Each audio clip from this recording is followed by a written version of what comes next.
In this video, I will be showing you how to get a Grok-3 API key. Let's get started. I start by navigating to the Grok interface in my web browser to see the main dashboard.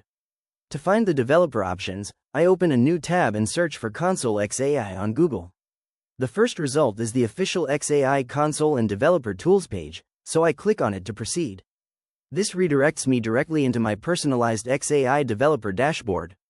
Once the page loads, I see a few quick options in the center of the screen, and I click on the button labeled API Keys.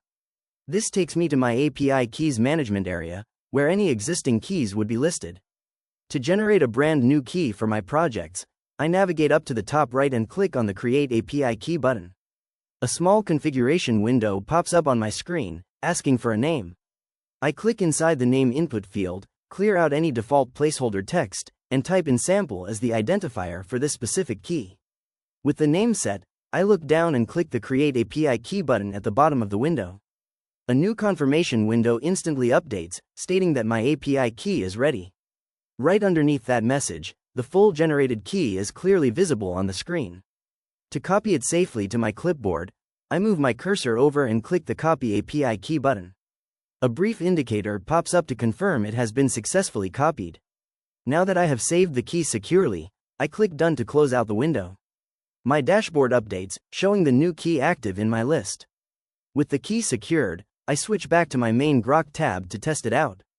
I click on the primary chat prompt box at the bottom of the page and begin typing out a detailed prompt. I type, "You are an expert in the Grok API.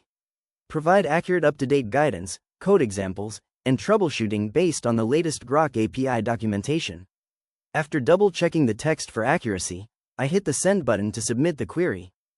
The interface indicates that it is working, and within a few seconds, it displays multiple search results verifying that it is referencing the official documentation. Grok then generates a comprehensive guide right on the screen. I scroll down slowly to review the output, which includes a clear Getting Started checklist, details on key models including Grok-3, and several clean code examples for both curl and Python. Continuing down the response, I also see detailed troubleshooting tables and a list of best practices for development. If you found this walkthrough helpful, please consider liking the video and subscribing for more quick tips and tutorials.